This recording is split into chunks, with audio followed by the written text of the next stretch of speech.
આપણે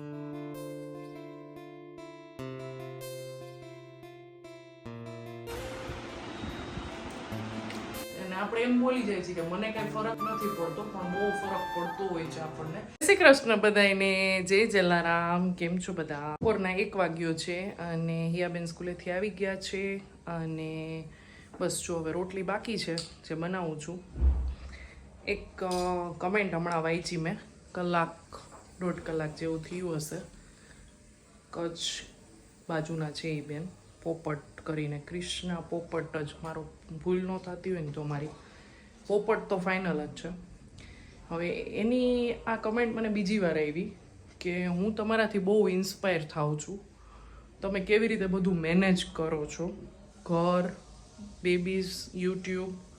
જ્યારે હું યુટ્યુબમાં નહોતી ને ત્યારે મને એવું લાગતું હતું કે વિડીયો બનાવવા એટલે શું, કાંઈ નહીં એમ. બટ વિડીયો બનાવવા નહીં, ઘરે બેઠા કોઈ પણ કામ કરવું ને વર્ક ફ્રોમ હોમ એટલે એ બહુ અઘરું છે. અને વિડીયો માટે પહેલાં કન્ટેન્ટ જોવો પડે કે તમારે શું કન્ટેન્ટ આજ મૂકવાનું છે, શૂટ કરવો, એડિટ કરવો, અપલોડ કરવો, થંબનેલ કરવું. આખી એક બહુ મોટી પ્રોસેસ છે, જે કરતા હશે એને ખબર જ હશે. એટલે એવું બધું છે. અને હું કેવી રીતે ઇન્સ્પાયર થાઉં છું ને કેવી રીતે મારું કામ કરું છું ને એનો જવાબ હું તમને આજના વિડીયોમાં આપીશ, બરાબર? મમ્મી આવ્યા છે કોડીનારથી, એને પણ મળાવું હમણાં તમને. સામે ગયા છે આંટીના ઘરે. નવા સબસ્ક્રાઈબરને કહી દઉં, મમ્મી એટલે મારા સાસુમાં, કોડીનાર રહીએ છે મારા સાસુ સસરા, તો એ આવે એટલે મળાવું તમને. ચલો, હિયા બેને સૌથી પહેલાં આવીને પહેલાં પૂછ્યું સવાલ કે સવારે એ બેન જે લાઇટ કરતો બેટા કોણ ટીકી લઈ ગયા હતા એ પડી છે કે નહીં. જો આવી બનાવી હતી, સેલો ફ્રાય કરી હતી, બરાબર? કેવી બની હતી? મસ્ત જ હોય ને. ખોલીને બતાવો તો બેટા.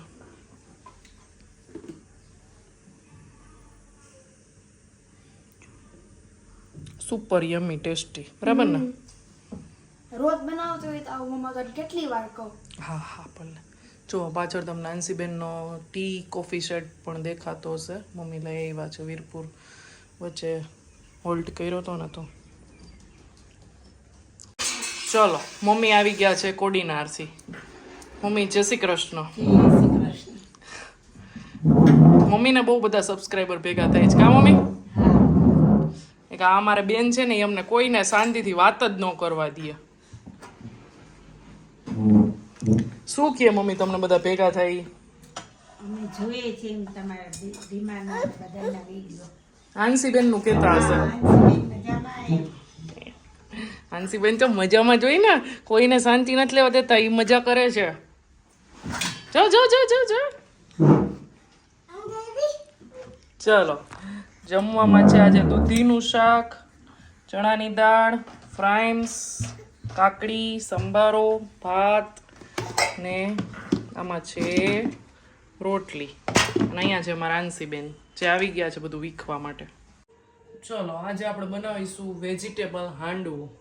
એના માટે લીધું છે બટેટાનું ખમણ, દૂધીનું ખમણ, મકાઈ બાફેલી, ડુંગળીને ચોપ કરેલી લીધી છે, મરચાંના પીસીસ અને આદુ, મરચાં અને લસણની પેસ્ટ, બરાબર? તો બધું એડ કરી દેશું.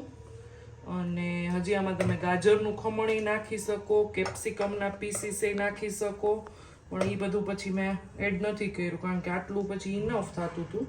તમારા ઘરમાં જો ભાવતું હોય તો એ પણ એડ કરી શકો. ઘણા લોકો કોબી એ કરતા હોય છે, બરાબર?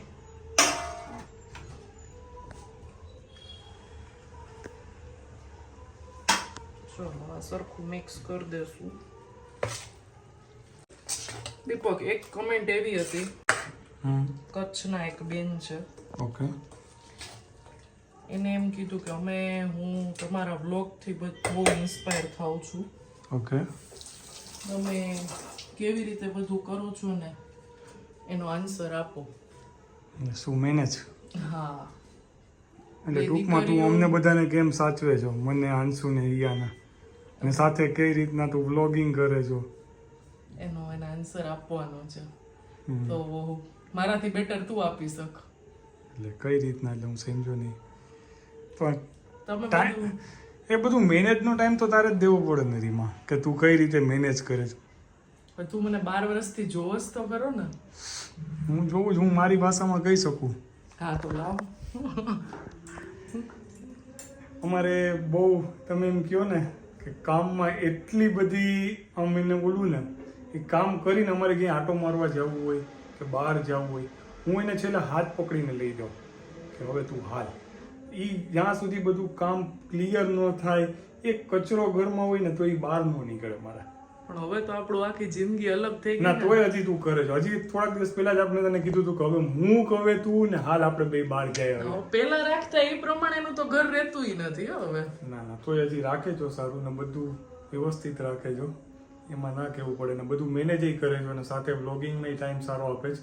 હું આપવાની કોશિશ કરું જ પણ મને હમણાં થોડોક બિઝી શેડ્યુલના લીધે હું નથી આપી શકતો. એટલે તું બધું મેનેજ કરી લેજો. સવારથી માંડીને સાંજ સુધી આંસુડાને સાચવવો એ અમારે સૌથી આંસી આવી ને પછી બહુ અઘરું થઈ જાય છે. હમ. મેઇન વસ્તુ એ છે કે આપણે છે ને હું સાચી વાત તમને કરી દઉં કે આપણે છે ને શારીરિક ક્ષમતા બધા પાસે હોય છે. એવું નથી કે મારી પાસે છે, ટોટલી લેડીઝ પાસે હોય છે. જે અત્યાર સુધીનો મારો અનુભવ કહું, 30-35 વર્ષની લેડીઝ જ મારા વિડીયોઝ વધારે જોતી હોય. તો આપણે બધા પાસે આપણી પાસે શારીરિક ક્ષમતા છે, પણ મેન્ટલી આપણે બધા થોડાક ડિસ્ટર્બ રહેતા હોય છે કે આપણી આજુબાજુ જે નેગેટિવિટી હોય છે ને એ આપણે થોડુંક બહુ મગજમાં રાખી લઈએ છીએ અને આપણે એમ બોલી જાય છે કે મને કાંઈ ફરક નથી પડતો, પણ બહુ ફરક પડતો હોય છે આપણને. એટલે એ આપણે છે ને કોને ઇગ્નોર કરવા, કઈ વસ્તુને ઇગ્નોર કરવી, એ બધું આપણે શીખી જાય ને તો આપણી પાસે બહુ બધી શારીરિક ક્ષમતા છે. અને કેવી રીતે આપણે ઈ ઓલી કન્ડિશનમાં ખુશ રહેવું. પેલા તો હું એમ કહેતો કે શું આખો દી એટલું કામ કર્યા કરે છે, મૂક ને પછી ખબર પડી કે ઘરમાં ચોખ્ખાઈ જરૂરી છે, આ સારું છે. એટલે ઈ તો છે જ, પણ ઈ મોસ્ટલી બધા લેડીઝ કરતા જ હોય પોતપોતાની રીતે. કોઈના ઘરમાં ભાઈ મોટી ઉંમરના હોય તો ન થતું હોય, કોઈને અમારી જેમ આંસી જેવા નાના તોફાની બેબી હોય તો ન થતું હોય. વસ્તુ અલગ છે, પણ તમારે ખુશ કેવી રીતે રહેવું ને પોતાના માટે કેવી રીતે ટાઈમ કાઢવો ને એ બહુ બેસ્ટ વસ્તુ છે. એટલે ઈ કરો ને કોને કઈ વસ્તુને ઇગ્નોર કરવી એટલે તમે આપોઆપ એ શું નામ હતું આપણા સબસ્ક્રાઇબર નું નામ યાદ હોય તો કહી દે કદાચ વિડિયો વિડિયો સવારે જ નામ આપ્યું કૃષ્ણાબેન પોપટ, કચ્છ થી જોવે છે. અને આ કૃષ્ણાબેન પોપટ, હા પોપટ છે. Okay. અને આની પહેલા મને એક વિશાલા ગણાત્રાની એવી હતી કે રૂપારેલ રીમાજી એટલે નંબર 1 ને બધું. એની પહેલા એક બીજી કમેન્ટ આવી હતી કે તમે બહુ એક્ટિવ છો, TEJ તેજ કરીને પછી એનું કંઈક આઈડી નતું પાછળ. એટલે મારે 5 થી 6 આવી કમેન્ટ ભેગી થઈ ગઈ હતી. એટલે હું ઇન શોર્ટ એમ જ કહીશ, તમે પોતાની જાત માટે ટાઈમ કાઢો, પછી તમે જુઓ આખો દિવસ તમે એક્ટિવ રહેશો. યોગા કરો, એવું નથી ફિઝિકલ એક્ટિવિટી, તમે પોતાને જે ગમતી હોય ને વસ્તુ કરો. ડ્રોઈંગ કરો, ઘણાને પેઇન્ટિંગ સારું આવડતું હોય તો ઈ કરો, મ્યુઝિક સાંભળો, ગીત ગાઓ, જે તમને ગમતું હોય ને ઈ કરો. એટલે તમે એક્ટિવ છો જ. એક બીજી વાત કરી દે આપણે બધાને. એક વાત ઈ કરવી છે કે ભાઈ અમે બધાને છે ને અમારા સબસ્ક્રાઇબરને જે રિપ્લાય ક્વેશ્ચન પૂછે છે કે કાંઈ પણ પૂછે છે, અમે એને બધાને રિપ્લાય આપશું અમારા વિડીયોમાં 100% આપશું. તમે તમારે ગમે ત્યારે પૂછજો કંઈ પણ ક્વેશ્ચન હોય, બરાબર? હા ચાલો ચલો આપણે હાંડવાનું બેટર છે એની ઉપર નાખી દઈશું સાજીના ફૂલ, ખાવાનો સોડા જે કહેતા હોય એ, અને ઉપર નાખી દઈશું ગરમ તેલ. 1 પાવડા જેટલું લીધું છે.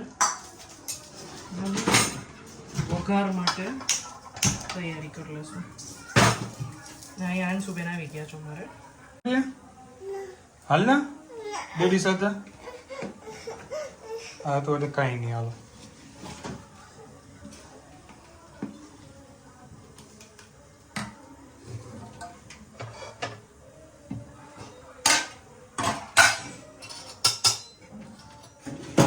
સૌથી પહેલા મૂકીશું રાઈ.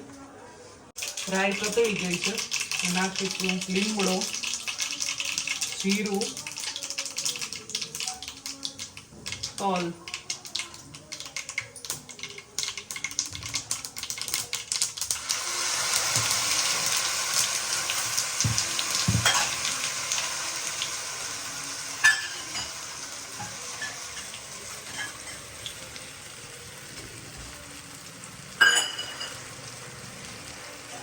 અને ઢાંકીને રહેવા દેશું.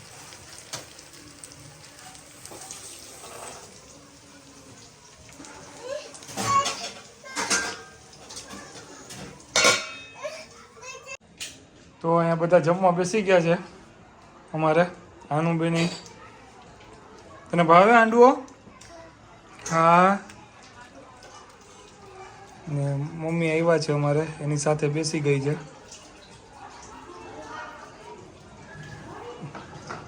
હા બસ તારોય લઈ લો. રીમાને બાકી છે, બાકી છે. તો તને હું બનાવી દઉં. હે કેમ એમ કર્યું? તને હું નથી બનાવી દેતો? બનાવી દ્યો, પણ ઉત્તપમ રહ્યું ને એ ઉથલી જાય આમાં. તો એમ કહેવાય ના થેન્ક યુ, હું બનાવી લઈશ. ઓકે હાલો. ના આ બધાને એમ થાય ને કે આ ખોટી, આ એને ખોટું કહે છે. નહીં, ઉત્તપમ ઈ બનાવે તો આપણે વિડીયો મૂકેલો જ છે, બધાને ખબર જ હોય. ઢોસા તો નહોતા નહીં, બનાવ્યા. નવા સબસ્ક્રાઈબરને ન ખબર હોય ને, એ ઓકે, જૂના હાલો. છે. દીપક ઉત્તપમ બનાવી શકે છે. અને પેલા મારી મજાક કરી લીધી છે. ગઈ રહ્યો લાંબી ગઈ